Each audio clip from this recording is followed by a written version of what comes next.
السلام علیکم ورحمۃ اللہ وبرکاتہ نحمدہ ونصلی علی رسولہ الکریم اما بعد فاعوذ باللہ من الشیطان الرجیم بسم اللہ الرحمن الرحیم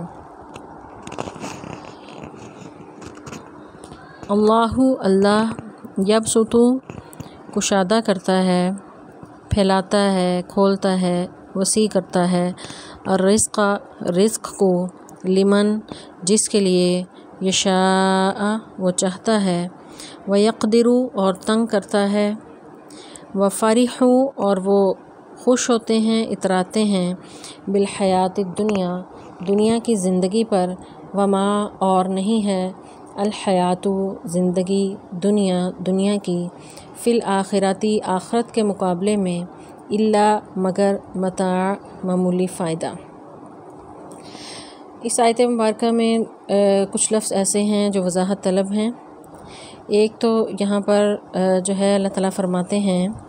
کہ یبسط اللہ یبسط جو ہے با سین خواس اس کا روٹ ورڈ ہے۔ یا بسط کے معنی ہے کشادہ کرنا، پھیلانا، کھولنا، زمین کی وسعت کو جو ہے وہ بسط کہا جاتا ہے۔ تو اللہ تعالیٰ کھول دیتا ہے، کشادہ کر دیتا ہے۔ رزق جو ہے یعنی عموماً اس سے مراد یعنی کھانے پینے کی چیزیں لی جاتی ہیں، جبکہ رزق سے مراد جو ہے ہر وہ نعمت ہے جو اللہ تعالیٰ عطا کرتے ہیں۔ اس میں کھانے پینے کی چیزیں بھی ہیں، اس میں جو اللہ تعالیٰ باقی نعمتیں عطا کرتے ہیں، اولاد جو ہے وہ بھی اس میں شامل ہے، علم جو اللہ تعالیٰ عطا کرتا ہے، صلاحیتیں جو عطا کرتا ہے، تو ہر وہ چیز جو اللہ تعالیٰ عطا کرتے ہیں وہ رزق میں شامل ہیں۔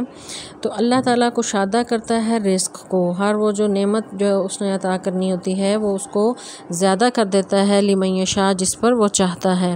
تو اللہ کی یہ تقسیم ہے، جس کو چاہتا ہے وہ بہت ہی کشادہ جو ہے وہ رزق عطا کرتا ہے۔ ویقدر جو ہے تنگ کرنا، یعنی وہ تنگ کر دیتا ہے جس کو چاہتا ہے، یہ اللہ کی مرضی ہے، اللہ کی تقسیم ہے۔ اللہ تعالیٰ قرآن پاک میں ایک اور جگہ بھی فرماتے ہیں کہ یہ اللہ کی یہ تقسیم ہے، جسے چاہتا ہے وہ جتنا زیادہ عطا کرتا ہے، بعض کو کم دے دیتا ہے، بعض کو جو ہے یعنی رزق جو ہے بڑا وسیع عطا کرتا ہے، یہ اللہ کی تقسیم ہے۔ فرح جو ہے فرح سے ہے، فا را اور ہا اس کا روٹ ورڈ ہے۔ فرح جو ہے نا اس کا یہ لفظ خوشی کے معنوں میں استعمال ہوتا ہے، یہ نیگیٹو معنوں میں بھی استعمال ہو سکتا ہے، اور پازیٹیو یعنی خوشی جو ہے بعض اوقات انسان جو ہے اس کا اظہار نیگیٹو انداز سے کرتا ہے، بعض اوقات پازیٹیو انداز میں۔ نیگیٹو اور پازیٹیو اس انداز سے کہ بعض اوقات جو ہے انسان اللہ کی کسی نعمت پر خوش ہوتا ہے تو وہ اللہ کا شکر ادا کرتا ہے، شکر کے جذبات کے ساتھ جو ہے وہ اپنے عاجزی کے ساتھ اس خوشی کو جو ہے وہ مناتا ہے، اس کا اظہار کرتا ہے۔ تو یہ جو ہے فرح جو ہے یہ پازیٹیو معنوں میں ہے، اور جو ہے یہ پسندیدہ خوشی کے معنوں میں استعمال ہوتا ہے۔ ایک اس کا جو ہے وہ نیگیٹو انداز سے خوشی کا اظہار ہوتا ہے، وہ یہ ہے کہ نعمت پر خوش ہونا یہ سمجھتے ہوئے کہ اس میں میری اپنی مرضی ہے، اکڑتے ہوئے، اتراتے ہوئے، تکبر کرتے ہوئے، تو یہ ہے کہ فرح نفس اس کو کہا جاتا ہے، یعنی اترانا۔ تو یہاں پھر اس کا ترجمہ جو ہے وہ اترانا کا کیا جاتا ہے، یعنی خوشی تو وہ بھی ہے لیکن وہ اتراتے ہوئے، تکبر کرتے ہوئے، فخر کرتے ہوئے کہ میں کچھ ہوں جس کی وجہ سے مجھے یہ عطا ہوا ہے یا مجھے یہ ملا ہے۔ تو عموماً جو ہے یہ رویہ پایا جاتا ہے جو دنیا پرست لوگ ہیں، یا جنہیں اپنے آپ پر بڑا جو غرور ہوتا ہے، تکبر ہوتا ہے، تو وہ کسی بھی نعمت کے ملنے پر یہ نہیں اللہ کا شکر ادا کریں، وہ اپنی صلاحیتوں کے گن گانے لگتے ہیں اور اس پر فخر کرتے ہیں۔ تو یہاں پر اس سے مراد جو ہے پھر ترجمہ فرح کا اترانے میں کیا جاتا ہے۔ تو اگر جو ہے پازیٹیو معنوں میں کریں تو پھر اس کا معنی خوش ہونا، اور اگر نیگیٹو میں کرنا ہو تو پھر اترانا۔ تو یہ دو معنی اس سے لیے جاتے ہیں۔ تو یہاں پر اس میں جو ہے وہ نیگیٹو معنوں میں لیا جا رہا ہے کہ کفار جو ہیں دنیا کی زندگی میں اگر انہیں کوئی نعمتیں عطا ہوتی ہیں تو وہ اس پر اترانے لگتے ہیں، خوش ہوتے ہیں، اور اپنی جو ہے وہ محنت کے وہ قصیدے پڑھنے لگتے ہیں، لوگوں کو بتانے لگتے ہیں کہ ہم نے جو ہے یہ جو ہے وہ محنت کی اور اس وجہ سے ہمیں یہ دنیا کی نعمتیں عطا ہوئیں۔ تو اللہ تعالیٰ فرماتے ہیں کہ کافر جو ہیں وہ دنیاوی زندگی کو ہی سب کچھ سمجھتے ہیں، اس پر اتراتے ہیں، اور حقیقت کیا ہے کہ وَمَا الْحَيَاةُ الدُّنْيَا، دنیا کی زندگی، دنیا جو ہے یعنی قریب کی چیز کو کہتے ہیں، اور آخرت بعد کی چیز اور بعد میں آنے والی، یعنی دنیا کے بعد جب دنیا ختم ہو جائے گی تو آخرت جو ہے وہ والی زندگی شروع ہوگی، تو اس لیے اس کو آخر یعنی بعد میں آنے کو بھی کہتے ہیں عربی میں۔ تو آخرت کے مقابلے میں دنیا کی زندگی کیا ہے؟ الا متاع جو ہے یعنی عارضی فائدے کو، حقیر فائدے کو کہا جاتا ہے۔ تو دنیا کے مقابلے میں، آخرت کے مقابلے میں دنیا کی زندگی محض جو ہے ایک عارضی فائدہ ہے، ایک متاع ہے۔ متاع کہہ کر یہاں اللہ تعالیٰ نے دنیا کی حقیقت کو واضح کیا ہے کہ ایک عارضی فائدہ جو ہے اس کو انسان اپنا سب کچھ سمجھ لیتا ہے۔ رسول اللہ صلی اللہ علیہ وسلم کی احادیث بھی اس پر موجود ہیں، جس میں آپ نے دنیا کا آخرت کے ساتھ موازنہ کر کے دنیا کی بے ثباتی کو، اس کی حقیقت کو بتایا۔ قرآن پاک میں بھی اللہ تعالیٰ فرماتے ہیں کہ دنیا کی زندگی جو ہے وہ لہب و لعب ہے، کھیل اور تماشا ہے، اور آخرت کے مقابلے میں اس کی کوئی حیثیت نہیں ہے۔ آپ صلی اللہ علیہ وسلم کی حدیث ہے کہ دنیا کی زندگی جو ہے آخرت کے مقابلے میں ایسے ہے جیسے کوئی مردہ بکری کا بچہ ہو، یعنی اگر ایک شخص کا ریوڑ ہے، اس میں بہت سے اس کے پاس جانور ہیں، اس میں اگر کوئی چھوٹا بچہ بکری کا مر جائے تو اس آدمی کے لیے، اس چرواہے کے لیے اس کی کوئی حیثیت نہیں، سوائے اس کے کہ وہ راستے کے کنارے پر پھینک دے گا یا اس کو مٹی میں دبا دے گا۔ تو اللہ کے سامنے بھی دنیا کی زندگی کی حیثیت یہی ہے جسے ہم سب کچھ اپنا سمجھتے ہیں۔ ایک اور حدیث ہے، آپ صلی اللہ علیہ وسلم فرماتے ہیں کہ دنیا کا مقابلہ آخرت میں اس طرح ہے کہ اگر کوئی شخص جو ہے سمندر میں انگلی ڈبوئے اور نکالے تو اس انگلی پر کتنا پانی لگتا ہے، یہ دنیا کی حقیقت ہے آخرت کے مقابلے میں، یعنی وہ جو پانی کا ایک قطرہ ہے وہ دنیا ہے، اور وہ سمندر جو اتنا بڑا جس میں ان گنت قطروں پر جو مشتمل ہے وہ آخرت کی زندگی ہے۔ تو دنیا آخرت کے مقابلے میں کچھ بھی نہیں ہے۔ آپ صلی اللہ علیہ وسلم نے عبداللہ ابن عمر کو نصیحت کی کہ کن فی الدنیا کأنک غریب او عابر السبیل، کہ دنیا میں اس طرح رہو کہ جس طرح کوئی اجنبی یا مسافر جو ہے وہ رہتا ہے۔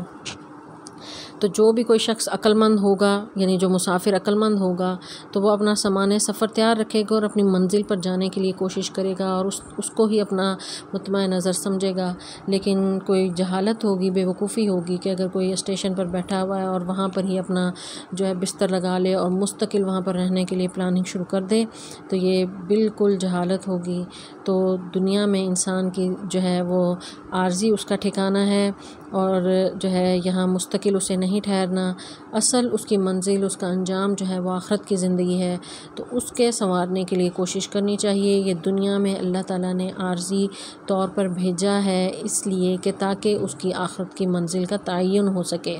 دنیا کو ہی اپنا سب کچھ نہ سمجھ بیٹھے۔ تو یہاں پر اللہ تعالیٰ نے فرمایا کہ یہ جو دنیا ہے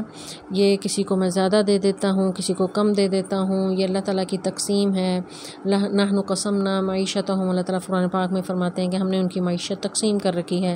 کسی کو اتنا عطا کرتا ہے کہ ان سے سنبھلتی نہیں، اور کسی کو اتنا بھی نہیں ملتا کہ وہ اپنی ضروریات زندگی بھی پوری کر سکے۔ تو یہ اللہ کی تقسیم پر انسان کو راضی رہنا چاہیے، کیونکہ یہ دنیا ہے اور ختم ہو جانی ایک دن۔ تو یہاں پر نعمت ملنے پر اترانا، فخر کرنا، یہ کفار کا رویہ ہے۔ ایک مومن کا رویہ یہ نہیں ہوتا۔ مومن کو مل جائے تو وہ اللہ کا شکر ادا کرتا ہے، نہ ملے تو پھر بھی اللہ کا شکر ادا کرتا ہے اور اللہ ہی سے مانگتا ہے۔ آگے اللہ تعالیٰ فرماتے ہیں وَيَقُولُ، اور وہ کہتے ہیں الَّذِينَ، وہ لوگ کفروا جنہوں نے کفر کیا، لولا کیوں نہیں، انزل اتاری گئی، علیہ اس پر، کس پر؟ یعنی رسول اللہ صلی اللہ علیہ وسلم پر۔ کفار کا اعتراض جو ہے وہ اللہ تعالیٰ نقل کر رہے ہیں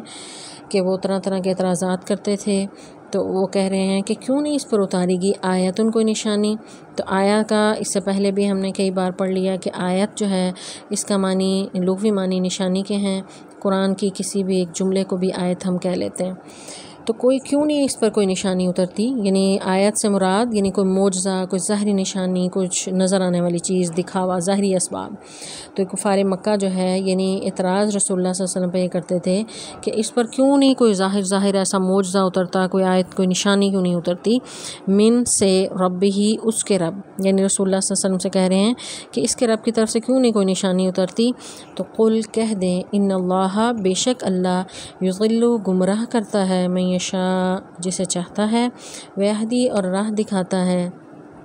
ہدایت دیتا ہے الیہ اپنی طرف من جو اناب رجوع کرے۔ اب اس سے قبل جو ہے دنیا کی نعمتوں کے بارے میں اللہ تعالیٰ نے فرمایا دو مختلف جو ہے، یعنی آپ یہ دیکھ رہے ہیں کہ اس سے قبل جو ہم نے دیکھا تھا کہ آیت نمبر 18 سے آگے جو ہے اللہ تعالیٰ نے دو رویوں کا ذکر کیا تھا کہ ایک وہ لوگ ہیں جو اللہ کا حکم ماننے والے ہیں، دوسرے وہ ہیں جو اس کا حکم کا انکار کرنے والے ہیں، ان کی صفات اللہ نے بیان کی۔ پھر اس کے بعد رزق کے حوالے سے دو مختلف جو ہے گروہوں کا ذکر کیا ہے کہ بعض کو بہت جو ہے کشادہ رزق دے دیتا ہے، بعض کو تنگ دیتا ہے۔ یہاں ہدایت کے حوالے سے بھی یہاں پہ دو متضاد جو ہیں گروہوں کا ذکر کر رہے ہیں کہ اللہ تعالیٰ بعض جو ہیں گمراہی کے راستے پر ہیں اور بعض ہدایت کے راستے پر ہیں۔ کفار کا یہ اعتراض ہے کہ یہ آپ پر آیت کیوں نہیں اترتی، کوئی ظاہری نشانی، کوئی دکھاوا، ظاہری اسباب۔ تو یہ ہمیشہ سے یہ جن لوگوں نے حق کو نہ تسلیم کرنا ہو ان کا یہ وتیرہ رہا ہے کہ وہ ہر چیز آ جانے کے بعد بھی، ہر نشانی ہونے کے باوجود بھی ان کا کام جو ہے وہ محض اعتراض کرنا ہی ہوتا ہے، اور وہ ہمیشہ سے کرتے رہے ہیں۔ اس سے قبل جو ہم نے انبیاء کے قصے بھی پڑھے تھے سورہ ہود میں، اس میں بھی ہم نے دیکھا کہ وہ بھی اسی طرح کے مطالبے وہ کرتے تھے کہ معجزات لے کر آؤ۔ قوم سمود کو پھر ظاہراً جو ہے وہ پہاڑی کے پھٹ کر سامنے سے اونٹنی نکل آئی، تو اس کے باوجود وہ کون سا انہوں نے مان لیا۔ تو کفار مکہ بھی اسی وتیرے پر چلے ہوئے تھے، وہ بھی اپنے آباء و اجداد کے مطابق جو ہے اسی انداز سے، کیونکہ شیطان کا ہمیشہ سے یہ انداز رہا ہے کہ وہ لوگوں کے دلوں میں گمراہ کرنے کا یہی ایک جو ہے وہ ان کو حربہ سکھاتا ہے کہ ان سے مطالبہ کرو کہ کوئی نشانی لے کر آئیں۔ تو آج بھی دیکھیں کہ جو حق قبول کرنے میں سب سے بڑی آڑ رکاوٹ یہی ہوتا ہے کہ انسان کہتا ہے کہ مجھے کچھ جو دلیل دو، کچھ ظاہری کوئی چیز نظر آئے، یعنی آپ دیکھیں کہ جو شعبدہ باز لوگ ہیں یا اس طرح کی کوئی جو ہے وہ کوئی طریقہ کار اختیار کر کے لوگوں کو گمراہ کرنے کی کوشش کرتے ہیں، اور بہت جلد لوگ جو ہیں وہ ان کی باتوں میں آ جاتے ہیں اور گمراہ ہو جاتے ہیں۔ تو انبیاء سے بھی اس طرح کے معجزات مانگے گئے، مطالبے کیے گئے، تو ان سے کہا گیا کہ یہ ظاہری جو اسباب مانگتے ہیں، اصل چیز جو ہے وہ حق جو ہے وہ غور و فکر کرنے سے اس کی بنیاد جو ہے مضبوط ہوتی ہے۔ یعنی یہاں پر وہ بھی ذہن میں رہے وہ مثال بھی جو اللہ تعالیٰ نے جھاگ کی اور پانی کی دی تھی کہ جھاگ جو ہے وہ دیکھنے میں بہت بلند اور لگتا ہے کہ بڑا طاقتور ہے اور چڑھی آ رہی ہے، لیکن وہ ایسے بیٹھ جاتی ہے، حقیقت کچھ نہیں ہے، اصل جو ہے وہ نیچے خالص پانی ہے۔ تو اسی طرح جو باطل ہے وہ ہمیشہ چڑھ دوڑتا ہے اور اوپر آتا ہے، اور ظاہری چیزوں پر ہی جو ہے وہ اس پر ہی توجہ زیادہ ہوتی ہے۔ جو دنیا پرست لوگ ہیں وہ ظاہری ملمہ کاری کو ہی وہ حقیقت سمجھتے ہیں اور حق بات سے جو ہے وہ غافل رہتے ہیں۔ تو ظاہری چیزوں پر توجہ کرنے کی بجائے حقیقت کو پہچاننا ہی اصل دین ہے۔ اللہ تعالیٰ فرماتے ہیں کہ یہ کفار جو ہیں یہ مطالبہ کر رہے ہیں کہ کوئی آیت لے کر آؤ، کوئی ظاہری اسباب لے کر آؤ، تو یہ مطالبہ ان کا بالکل ناجائز ہے۔ اللہ تعالیٰ فرماتے ہیں کہ جسے اللہ چاہتا ہے گمراہ کرتا ہے، کہ ہدایت تو آ چکی، آیت جو مانگ رہے ہیں آیت تو آ چکی، یعنی قرآن سے بڑھ کے آیت کیا ہو سکتی ہے، قرآن سے بڑھ کر نشانی کون سی ہو سکتی ہے، کہ یہ خود اعتراف کرتے تھے کہ یہ تو ما ھذا قول البشر، کہ یہ کسی بشر کا کلام ہی نہیں ہو سکتا، اس کو وہ سمجھنے سے قاصر تھے۔ تو اس سے بڑی نشانی انہیں اور کیا چاہیے تھی کہ ایک امی نبی یعنی ان پڑھ نبی ہیں اور ان پر اتنا بہترین کلام نازل ہوا ہے، تو یہ یقیناً جو ہے وہ وہی ہی ہو سکتی تھی۔ تو جس نے نہیں سمجھنا حقیقت کو، جس نے نہیں سمجھنا نشانیوں کو، کہ نشانیاں تو بکھری پڑی ہیں ہر طرف۔ اس سے پہلے ہم نے پڑھا کہ اللہ تعالیٰ نے اس سورہ کے شروع میں ہی ہم نے پڑھا کہ اللہ تعالیٰ نے آسمانوں کے بارے میں بتایا کہ کس طرح بغیر ستونوں کے کھڑا کیا، زمین کو پھیلا دیا، پھر بجلی کی مثال دی، بارش کی مثال دی، کھیتیاں سیراب ہوتی ہیں،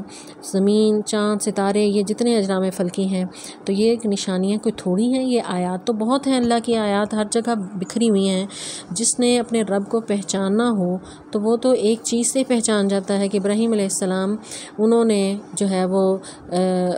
ستارے کو دیکھا، کہا یہ میرا رب ہے، وہ غائب ہو گیا، ان کا نہیں، غائب ہونے والا رب نہیں ہو سکتا۔ چاند کو دیکھا، انہوں نے کہا شاید یہ ہو، یہ اس سے بڑا ہے، وہ بھی غروب ہو گیا، انہوں نے کہا نہیں، غروب ہونے والا تو رب نہیں ہو سکتا۔ سورج کو دیکھا، تو لیکن آخر جو ہے انہوں نے اپنے رب کو پہچان لیا۔ تو جو حق کو پہچاننے والا ہے وہ انہی چیزوں سے، انہی نشانیوں سے اپنے رب کو پہچان جاتا ہے۔ تو ان کا جہاں تک آیت کا مطالبہ ہے، یہ محض جو ہے وہ ایک بہانہ ہے۔ حقیقت یہ ہے کہ حق کو قبول ہی نہیں کرنا چاہتے۔ تو اللہ تعالیٰ اسی لیے فرماتے ہیں کہ اللہ تعالیٰ جس کو چاہتا ہے یضل، یعنی اس کا معنی بھٹک جانا، گمراہ ہو جانا، بہکنا، بھول جانا، گم ہو جانا.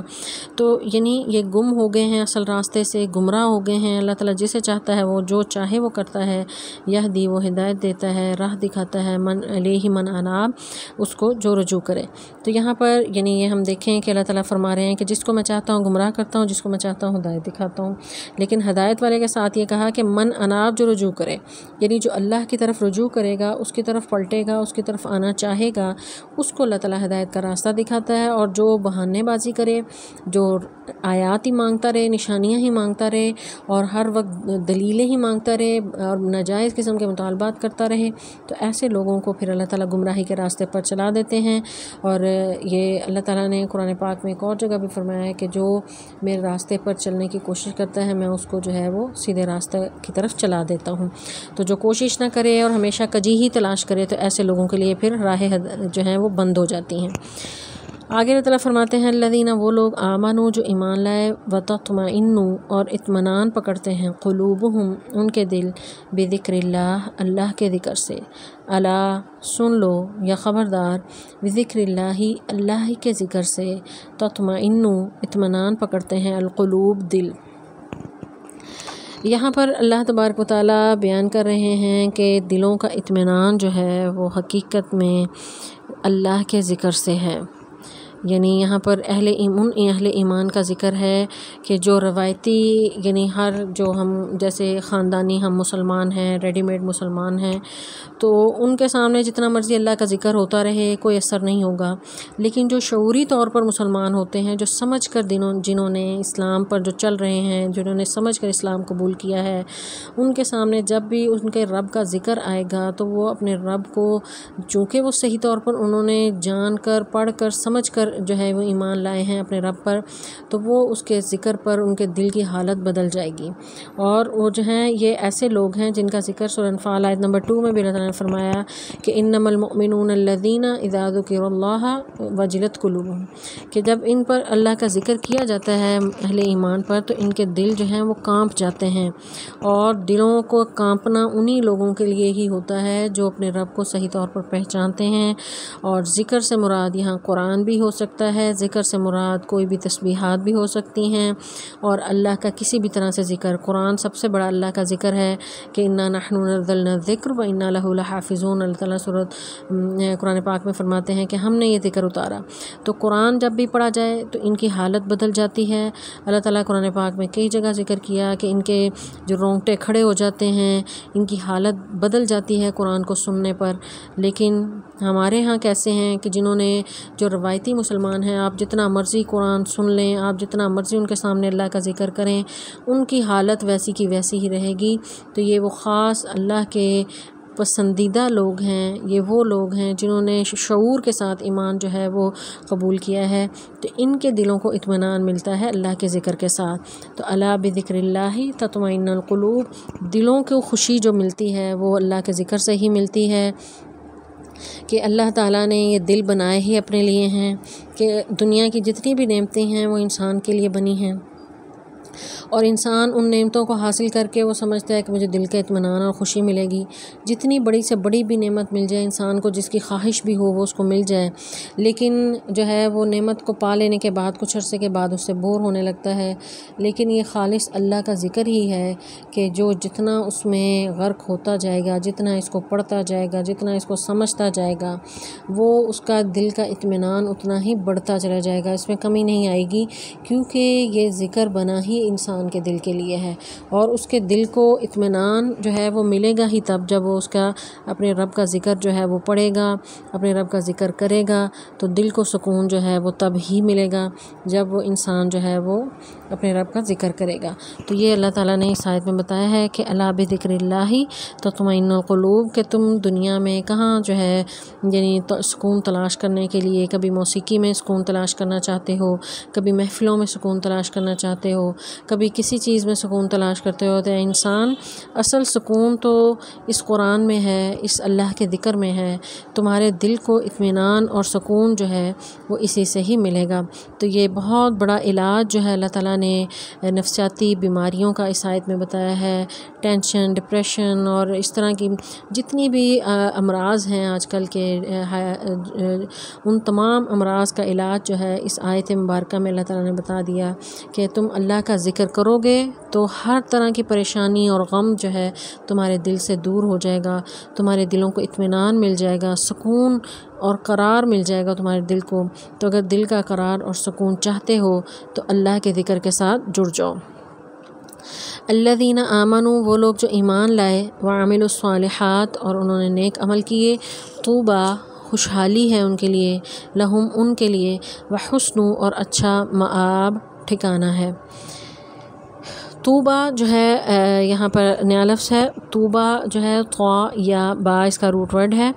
اس کو طوبیٰ جو ہے خوشحالی کو بھی کہتے ہیں، خوبی، خوشگواری، کوئی بھی نعمت ہو، خیر ہو اور ایسا سرور ہو، کوئی ایسی نعمت جس میں بقا بھی ہو، یعنی وہ ہمیشہ کے لیے ہو، وہ نعمت اس میں انسان عزت بھی فیل کرے اور اس سے انسان کے دل کو اطمینان بھی ملے، پورا مکمل جو ہے وہ سیٹسفائی ہو اس نعمت کے ساتھ، تو ایسی نعمت کو طوبیٰ کہا جاتا ہے۔ تو وہ لوگ جو ایمان لائے اور نیک اعمال کیے تو ان کو اللہ تعالیٰ ایسی نعمتیں عطا کریں گے کہ جس میں جو ہے اس کے لیے خیر بھی ہے، بقا بھی ہے، عزت بھی ہے اور دلوں کا اطمینان بھی ہے، اور جو ہے یہ طوبیٰ کا ایک جو ہے لغوی معنی یہ کیا جاتا ہے۔ احادیث میں طوبیٰ جو ہے یعنی جنت میں ایک درخت جو ہے بیان کیا جاتا ہے۔ رسول اللہ صلی اللہ علیہ وسلم سے ایک اعرابی نے پوچھا کہ کیا جنت میں میوے بھی ہوں گے؟ تو آپ نے فرمایا ہاں ہوں گی، اور وہاں فردوس کے درمیان یعنی جنت الفردوس جو ہم دعا کرتے ہیں اللہ تعالیٰ سے کہ ہمیں جنت الفردوس میں مقام، اعلیٰ مقام عطا فرما، تو جنت الفردوس جو ہے وہ اعلیٰ ترین جنت ہے، تو اس کے درمیان میں یعنی وسط میں اللہ تعالیٰ نے یہ طوبیٰ درخت جو ہے یہ اگایا ہے، یہ حدیث ہے۔ اسی طرح ایک شخص نے پوچھا کہ طوبیٰ کیا ہے؟ تو آپ نے فرمایا کہ یہ جنت میں درخت ہے اور اتنا بڑا یہ درخت ہے، یہ مفہوم حدیث کا میں بتا رہی ہوں، کہ اس پر سوار چلے تو وہ 100 سال چلتا ہی رہے۔ ایک اور حدیث ہے کہ وہ شخص کی چال بھی تیز ہو اور سواری بھی تیز ہو اور وہ 100 سال چلتا رہے تو وہ درخت جو ہے اس کا سایہ ختم نہیں ہوگا۔ یہ بخاری و مسلم کی حدیث ہے۔ تو اتنا بڑا وہ درخت ہے یہ جنت میں، یہ طوبیٰ کے نام سے۔ تو طوبیٰ خوشخبری کو بھی کہتے ہیں۔ ایک شخص نے آپ صلی اللہ علیہ وسلم کو دیکھا اور کہا کہ جس نے آپ کو دیکھ لیا اور ایمان لے آیا تو اس کے لیے تو خوشخبری ہے، طوبیٰ ہے، مبارک ہے۔ آپ نے فرمایا ہاں اس کے لیے تو مبارک ہے، لیکن اس کے لیے دگنا مبارک ہے، وہ شخص دگنی مبارک کا حقدار ہے جس نے مجھے نہیں دیکھا اور مجھ پر ایمان لایا۔ تو اس میں جو ہے یعنی طوبیٰ کا لفظ اس حدیث میں بھی استعمال کیا ہے، اور یہ ہم جیسے لوگوں کے لیے ہے کہ ہم نے رسول اللہ صلی اللہ علیہ وسلم کو نہیں دیکھا اور پھر اس کے باوجود ہم ایمان لائے، اور اگر ہم سچے ایمان کا معنی ہے آپ کو مان لینا، آپ کی مان لینا، تو اگر ہم صحیح طور پر مان لیں تو یقیناً اس خوشخبری کے ہم حقدار ہوں گے۔ ایک اور حدیث ہے، آپ صلی اللہ علیہ وسلم نے فرمایا کہ ہر جنتی کو طوبیٰ کے پاس لے کر جایا جائے گا۔ یہاں پر یعنی وہ درخت کا جو ہے وہ ذہن میں رکھیں، یعنی طوبیٰ درخت کے پاس لے کر جایا جائے گا اور اس سے کہا جائے گا کہ جس شاخ کو چاہے پسند کر لو، یعنی جس شاخ کے مختلف رنگ ہوں گے، یعنی اس سے یہ پتہ چلتا ہے کہ مختلف رنگوں کا یہ درخت ہوگا اور اس کی مختلف شاخیں ہوں گی، اتنا یہ بڑا ہوگا کہ 100 سال کوئی تیز سواری پر چلتا رہے تو اس کا سایہ ختم نہیں ہوگا، اور یہ جنت الفردوس کے وسط میں ہے یہ درخت طوبیٰ۔ تو یہاں پر اللہ تعالیٰ فرماتے ہیں کہ الذین آمنوا وعملوا الصالحات، وہ لوگ جو ایمان لائے اور انہوں نے نیک اعمال کیے، ان کے لیے طوبیٰ ہے، یعنی اس سے مراد درخت بھی ہو سکتا ہے یا ایسی نعمت جس میں عزت، وقار، بقا اور غنا بھی ہے، یعنی یہ نعمت بھی مراد ہو سکتی ہے اور درخت بھی، ان کے لیے طوبیٰ ہے، وہ حسن مآب، اور وہ بہت ہی اچھا ٹھکانہ ہے۔ آگے اللہ تعالیٰ فرماتے ہیں کذالک، اسی طرح ارسلناک، ہم نے آپ کو بھیجا۔ ارسلہ جو ہے یعنی بھیجنا، رسول کا لفظ بھی اسی سے ہی ہے، ارسلہ ہم نے بھیجا، نا ہم نے کا آپ کو، یعنی ہم نے آپ کو بھیجا فی امتن، ایک امت میں، ایک ایسی امت میں قد خلت، قد یقیناً خلط گزر چکیں من سے قبلہا اس سے امم کئی امتیں، یعنی ہم نے اے نبی صلی اللہ علیہ وسلم آپ کو ایک ایسی امت کی طرف، ایسی جماعت کی طرف، ایسے گروہ کی طرف بھیجا ہے کہ جس سے پہلے کئی امتیں، کئی جماعتیں، کئی گروہ گزر چکے ہیں۔ یعنی امت کا لفظ جو ہے، یعنی اس سے پہلے میں نے وضاحت کی تھی کہ یہ کئی معنوں میں استعمال ہوتا ہے، جماعت کے لیے، گروہ کے لیے جو ہے وہ، یا ہم خیال لوگوں کی ایک جماعت جو ہے اس کے لیے بھی یہ امت کا لفظ استعمال ہوتا ہے۔ تو ہم نے آپ کو ایک امت کی طرف بھیجا، اس سے پہلے کئی امتیں گزر چکیں، کئی جماعتیں گزر چکیں، لتتلوا تاکہ آپ، تلاوت سے ہے یہ لفظ، تتلوا تاکہ آپ پڑھ کر سنائیں، علیہم ان پر، الذی وہ جو، اوحینا جو ہم نے وحی کی، الیکا آپ کی طرف، وہم اور وہ، یکفرون وہ سب کفر کر رہے ہیں، بالرحمن رحمان کے ساتھ، یعنی بہت مہربانی کرنے والا رب جو ہے اس کا ان کفر کر رہے ہیں، اس کا انکار کر رہے ہیں۔ قل آپ کہہ دیں، ہوا وہ، ربی میرا رب ہے، لا الہ نہیں کوئی معبود، الا مگر ہوا وہی، علیہ اس پر، توکلتو میں نے توکل کیا، توکل یعنی اردو میں بھی یہ ہم لفظ استعمال کرتے ہیں، اس کا معنی ہوتا ہے بھروسہ کرنا۔ میں نے توکلتو، تو جو ہے میں کے معنوں میں آتا ہے، جب کسی بھی ورب کے ساتھ اینڈ پہ آتا ہے تو اس کے معنی میں آتے ہیں۔ توکلتو میں نے توکل کیا، وَإِلَيْهِ اور اسی ہی کی طرف متاب میرا لوٹنا ہے۔ اب یہاں پر اللہ تبارک و تعالیٰ نے، کیونکہ وہ نشانیاں مانگ رہے تھے، اس سے پہلے آیت میں بھی ہم نے پڑھا، تو اللہ تعالیٰ کہہ رہے ہیں کہ یہ کوئی نئی بات نہیں ہے، اس سے پہلے بھی انبیاء آتے رہے، آپ کو بھی ایک ایسی امت کی طرف بھیجا گیا ہے، یعنی اگرچہ آپ جو ہیں یعنی کفار مکہ کی طرف یعنی اس وقت موجود تھے، چونکہ یہ مکی صورت ہے تو ان کی طرف اشارہ ہے، لیکن جو ہے عمومی طور پر آپ جو ہیں قیامت تک کے تمام لوگوں کے لیے نبی اور رسول ہیں۔ تو آپ کو ایسی امت کی طرف بھیجا گیا ہے جس سے پہلے بہت سی امتیں گزری ہیں، بہت سے انبیاء آئے اور مختلف قومیں گزری ہیں ہم سے پہلے، ان کے قصے بھی قرآن نے بیان کیے ہیں۔ تو رسول اللہ صلی اللہ علیہ وسلم کے فرائض منصبی بتا رہے ہیں اللہ تعالیٰ کہ آپ کا کام کیا ہے، لتتلو علیہم الذی اوحینا، کہ آپ ان کو وہ پڑھ کے، تلاوت کا معنی ہوتا ہے پڑھ کر سنانا، تو آپ کے جو فرائض منصبی ہیں قرآن پاک میں 2-3 مقامات پر اللہ تعالیٰ نے ذکر کیا ہے کہ لقد من اللہ علی المؤمنین اذ بعث فیہم رسولا من انفسہم یتلو علیہم آیاتہ، کہ آپ کو اللہ تعالیٰ نے احسان کیا مومنین پر کہ رسول بھیجے انہی میں سے کہ تلاوت کریں، ویزکیہم ویعلمہم الکتاب والحکمہ، کہ تلاوت کے ساتھ ساتھ ان کا تزکیہ کرنا بھی ہے اور انہیں کتاب اور حکمت کی تعلیم دینا، یعنی قرآن کو سمجھانا بھی، صرف تلاوت نہیں، قرآن کو سمجھانا اور حکمت کی تعلیم یعنی حدیث کا تعلیم دینا، پھر اس کے ساتھ ساتھ جو ہے ان کو تزکیہ کرنا، یعنی کون سی بات ٹھیک ہے، کون سا غلط ہے کام، اس کی بھی تزکیہ کرنا، یعنی تزکیہ کا معنی ہوتا ہے پاک کرنا، گناہوں سے پاک کرنا۔ تو یہ آپ کے فرائض منصبی ہیں جو اللہ تعالیٰ نے قرآن پاک میں دیگر مقامات پر ذکر کیا ہے۔ یہاں پر ایک کا ذکر کیا ہے کہ تلاوت کر کے سنائیں، یعنی قرآن پڑھ کر سنا دیں ان پر جو آپ پر نازل ہوا ہے، جو ہم نے آپ پر وحی کی ہے، یہ آپ سے آیات مانگ رہے ہیں، آپ سے نشانیاں مانگ رہے ہیں، آپ سے ظاہری جو ہے وہ معجزات مانگ رہے ہیں، تو قرآن سے بڑھ کر معجزہ کہ آپ ان کو پڑھ کر سنا دیں۔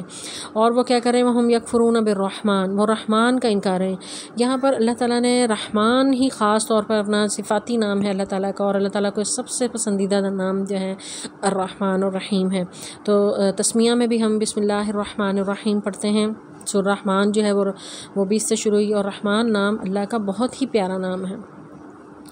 تو رحمان یعنی ایسا رحم کرنے والا جو دنیا میں بھی جس کی رحمت بے شمار ہے، اور اس کی رحمت کا اتنی وسیع ہے کہ جو ہے وہ دنیا میں کافروں کے لیے بھی ہے اور مسلمانوں کے لیے بھی ہے، یعنی کوئی رب کا انکار کرتا بھی ہے، شرک بھی کرتا ہے، گناہ بھی کرتا ہے، نافرمانی کرتا ہے، اس کے باوجود اللہ تعالیٰ اس کو رزق دے رہا ہے، تو یہ رحمان ہی کی صفت ہو سکتی ہے کہ وہ اپنے نافرمانوں کو بھی عطا کر رہا ہے۔ تو وہ اس صفت کا کفار انکار کرتے تھے، اور یہ مشہور واقعہ ہے صلح حدیبیہ کے موقع پر رسول اللہ صلی اللہ علیہ وسلم جب معاہدہ لکھوا رہے تھے، تو مسلمانوں کی طرف سے حضرت علی رضی اللہ تعالیٰ عنہ اور کفار کی طرف سے، مشرکین مکہ کی طرف سے عمر بن سہیل جو ہے وہ معاہدہ لکھ رہے تھے، تو حضرت علی رضی اللہ تعالیٰ عنہ جب معاہدہ تحریر کر رہے تھے تو انہوں نے بسم اللہ الرحمن الرحیم جب لکھا، تو عمر بن سہیل جو ہے بگڑ گیا، اس نے کہا کہ ہمارا تو جھگڑا ہی اس بات پر، ہم تو رحمان کو جانتے ہی نہیں، مانتے ہی نہیں، رحمان کون ہے، اس کو تم مٹاؤ۔ تو پھر جو ہے یعنی اس کی طرف اشارہ بھی ہے اس آیت میں کہ وہم یکفرون بالرحمن، وہ رحمان کا انکار کرتے ہیں، اور کفار اس نام سے، اللہ کے اس نام سے یعنی اللہ کے صفاتی نام سے فیملیئر نہیں تھے اور اس کا وہ انکار کرتے تھے۔ تو اللہ تعالیٰ کہہ رہے ہیں کہ ان کو سمجھانے بتانے کی ضرورت نہیں ہے، جہاں پر دلائل کام نہ کریں، جہاں پر ظاہری تمام آپ نے حجت تمام کر دی، ہر بات سمجھا دی، اس کے باوجود انکار ہی انکار ہے، تو ایسے لوگوں سے بحث نہیں کرنی۔ یہ ایک جو ہے وہ تعلیم ہمیں اس آیت سے مل رہی ہے کہ اللہ تعالیٰ نبی صلی اللہ علیہ وسلم سے کہہ رہے ہیں قل ہوا ربی لا الہ الا ہوا، آپ علی الاعلان کہہ دیں کہ رحمان تو وہ میرا رب ہے جس کے علاوہ کوئی معبود نہیں، وہ رب ہے جس کے سوا کوئی شریک نہیں ہے، کوئی معبود نہیں، میں اسی پر توکل کرتا ہوں، وَإِلَيْهِ مَتَاب، اور میں اسی کی طرف ہی لوٹتا ہوں۔ تو یہاں پر یعنی وہ رحمان کا انکار کر رہے ہیں، تو ان کو بجائے اس کے کہ تم آپ سمجھائیں کہ رحمان کون ہے اور کون ہے، تو ایک ہی جو ہے علی الاعلان آپ بتا دیں انہیں کہہ کر کے رحمان جو ہے وہ میرا رب ہے جس کے سوا کوئی معبود نہیں۔ یعنی شرک کا جو یہ ارتکاب کرتے ہیں اور اللہ کے ساتھ شریک ٹھہراتے ہیں، ان لوگوں کو جو ہے ان کے ساتھ الجھنے بحث کرنے کی ضرورت نہیں ہے، آپ علی الاعلان توحید کا جو ہے وہ اعلان کریں اور بتا دیں کہ میرا رب وہ ہے کہ جس کے ساتھ کوئی شریک نہیں، میں نے اس پر توکل کیا، وَإِلَيْهِ مَتَاب، اور میرا اسی کی طرف لوٹنا ہے۔ تو متاب جو ہے یہ لفظ بھی اس میں یعنی اس سے پچھلی آیات میں اناب اور معاب یہ لفظ استعمال ہوئے ہیں، ان تمام کا معنی جو ہے اگرچہ پلٹنا اور لوٹنا کا ہی ہے، لیکن ہر لفظ جو ہے اللہ تعالیٰ نے بڑی ہی خوبصورتی سے، یعنی قرآن کا جو حسن یہ دیکھیں کہ اللہ تعالیٰ نے ہر جگہ جو ہے الفاظ ایسے ان کا چناؤ کیا ہے کہ میننگ جو ہے اگرچہ ایک سے ہیں، لیکن ہر لفظ اپنے مقام پر جو ہے ایک الگ جو ہے وہ خوبصورتی لیے ہوئے اور اس کا الگ مفہوم بھی ہے۔ تو اگرچہ متاب کا معنی بھی لوٹنا کیا ہے، لیکن گناہوں سے لوٹنا اس سے مراد ہے، ویلیہ متاب، کہ میں اپنے گناہوں سے لوٹ رہا ہوں، پلٹ رہا ہوں اپنے گناہوں کے ساتھ۔ تو جبکہ اناب جو ہے یعنی اس کا معنی آیت نمبر 28 میں ہم نے پڑھا تھا کہ اناب کا معنی بھی لوٹنا ہے، لیکن اناب جو ہے یعنی وہ رجوع کرنا ہے، یعنی میں اپنے رب کی طرف رجوع کر رہا ہوں، میں نے اپنے رب کی طرف رخ پھیر لیا ہے، اور یہاں پر یہ ہے کہ میں نے گناہوں سے رخ پھیر لیا، تو میرا لوٹنا، میرا پلٹنا میرا اپنے رب کی طرف ہی ہے، اس کے علاوہ میرا کوئی نہیں ہے، وہی میرا رب ہے، لا الہ الا ہوا، اس کے سوا کوئی معبود نہیں ہے، توکل تو میں نے اس پر بھروسہ کیا، تو وہ یقیناً جو ہے وہ جو ہے مجھے اس میرے بھروسے کا جو ہے وہ اچھا انعام دے گا۔ تو اللہ تعالیٰ سے دعا ہے کہ اللہ تعالیٰ ہمیں صحیح قرآن پاک کا فہم عطا فرمائے۔ السلام علیکم ورحمۃ اللہ وبرکاتہ۔